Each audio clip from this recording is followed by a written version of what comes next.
Hello everyone.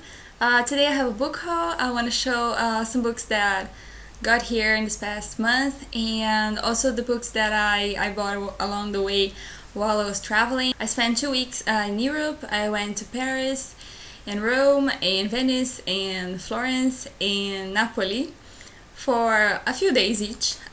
Mostly I stayed in Paris for 6 days and then the other cities was a little bit less of time.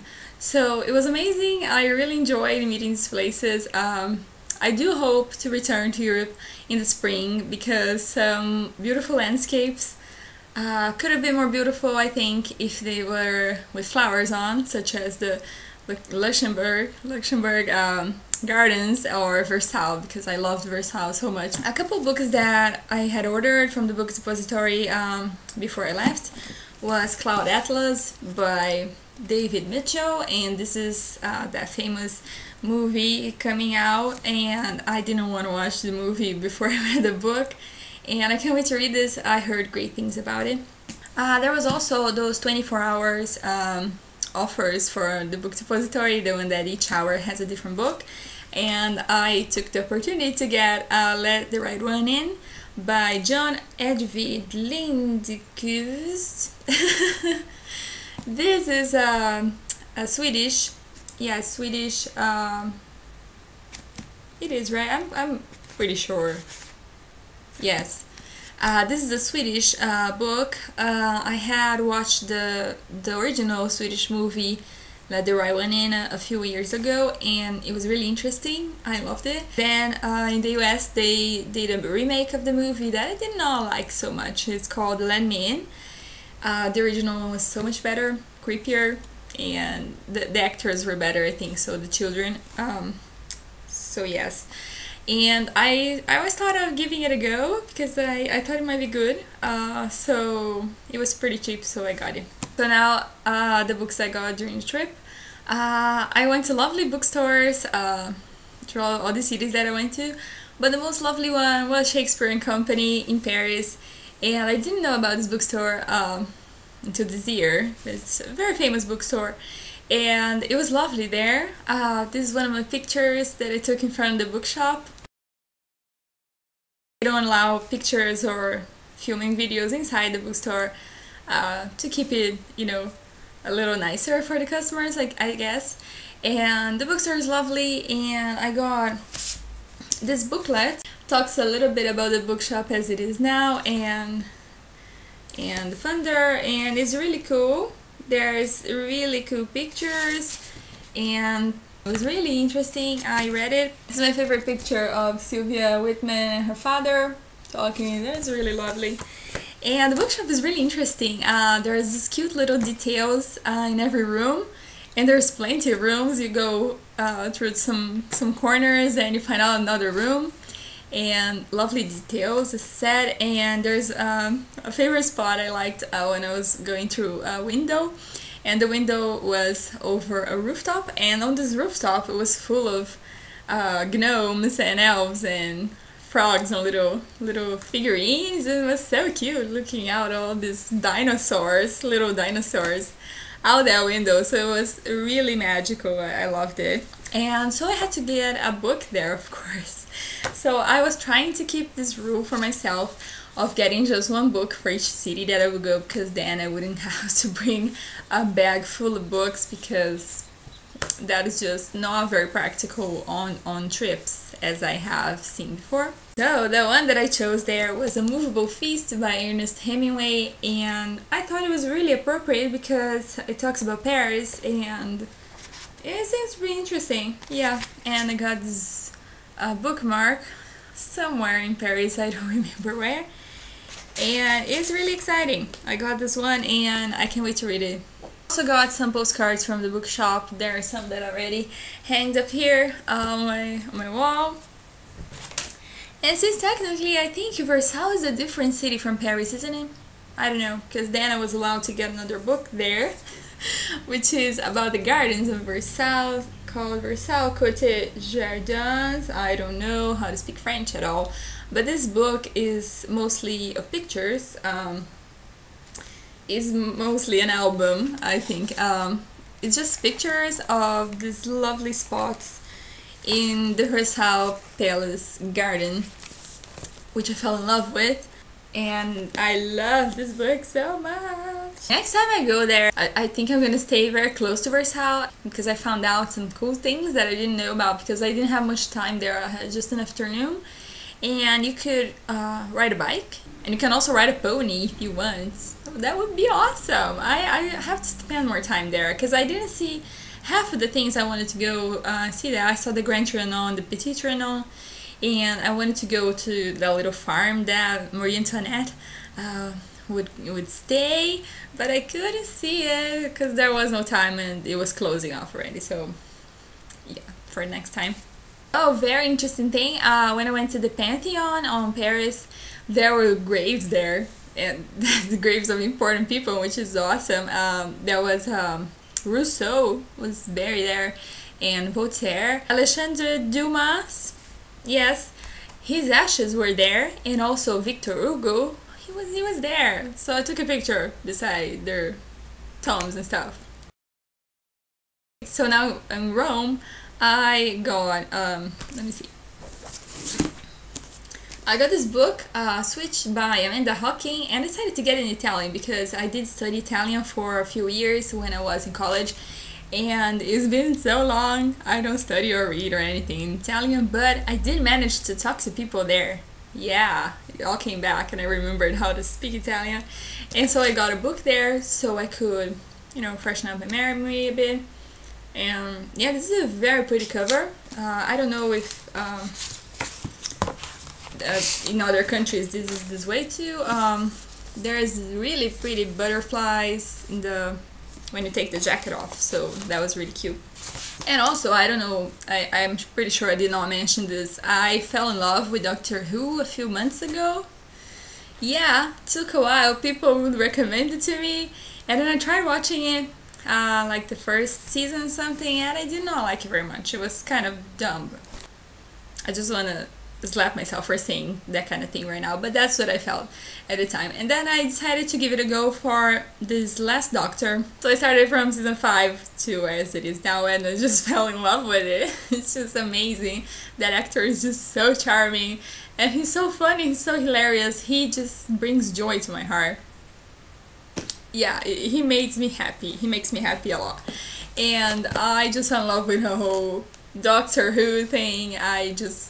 Yeah, I plan on watching some past seasons because my friend told me that she really enjoyed the 10th Doctor as well. So anyway, since in Brazil we don't have much Doctor Who stuff, as other countries surely do, since I was going there and I was staying at my friend's house, I ordered something from Amazon there to deliver to her house so I could get it. And it is a TARDIS! This is like a stuffed toy TARDIS, and she talks. I talk, squeeze me.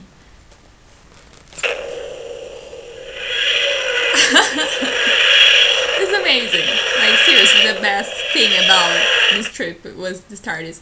And I feel kind of bad about getting it out of the box. Loving my TARDIS. Did any one of you who is a fan of Doctor Who, maybe there's someone there, ever read the books? Are the books cool? You know, the books for the series? Let me know. One of the coolest things about Rome was the Keats Shelley Museum that I got to go on my last day there. I decided to go to the Piazza España to go to this museum that is dedicated to the romantic poets, Shelley, Keats, and Byron a little bit. I loved it. It was awesome. There were some rooms dedicated to Keats only in his life, and some letters by John Severn that took care of him before he died, and some letters by Fanny Braun. Really cool stuff. And there wasn't much of his that was original there because apparently when he died the Italian government decided to burn everything because they thought that tuberculosis was something that could be transmitted by touch. I didn't buy any books there. I just got this this booklet they have on the house, and it talks about how the house was turned into a museum and the kind of things they have there. And there was a piece of his hair there, which I thought was lovely, you know, a lock of his hair. I got this cute little bookmark about this vase that he wrote about. Saw that Oscar Wilde, I think it was, yeah, it must have been. When he went to Rome, he went on his knees on Keats' grave and he said these words, "This is the holiest place in Rome."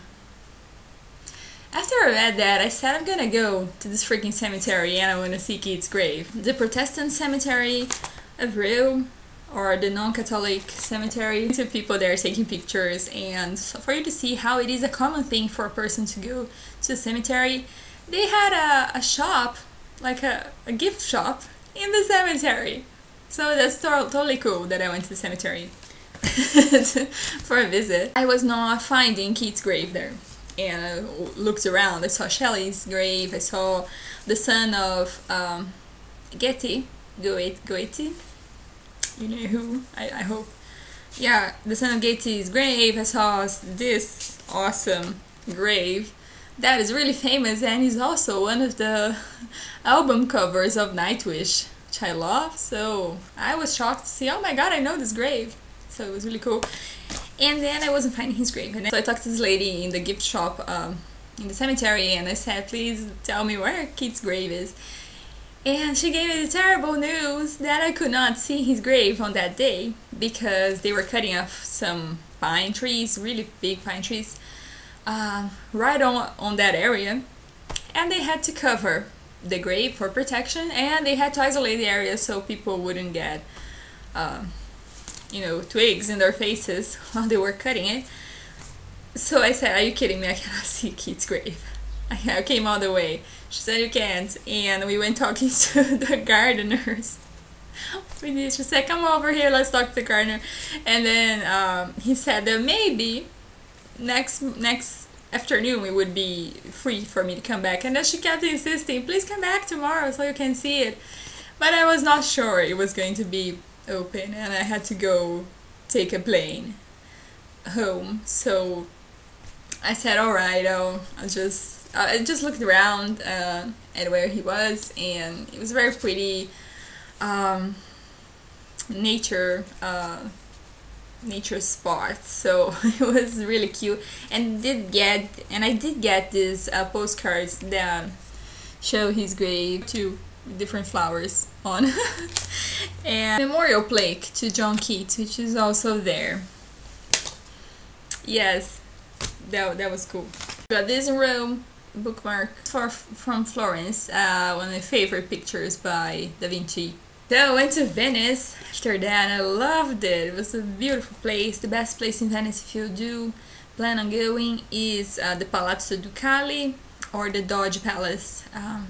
That is very close to the Piazza San Marco. I didn't know much about the Doges, so I decided to get history book on Venice. It's an illustrated story. I also went to this cute little bookstore close to the piazza too, and I saw this beautiful thing called The Undrowned Child by Michelle Lowry, and she is an Australian author. Yes, she's Australian, but she loves Venice, so she writes about it, and it looked really good.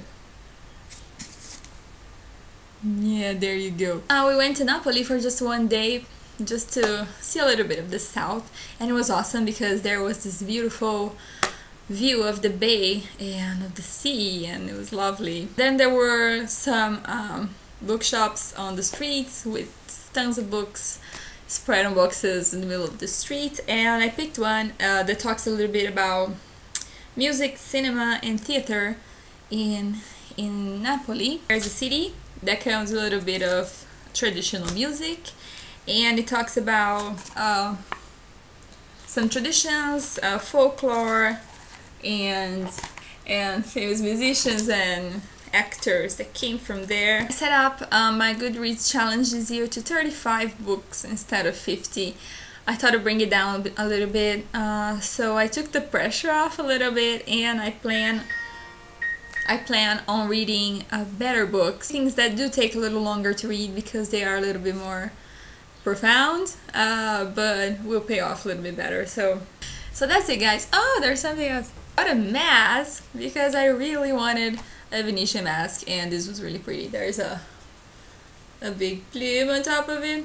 Thank you guys for watching. I hope to see you guys later. Then the month I might do wrap up for what I've been reading. I'll see you later.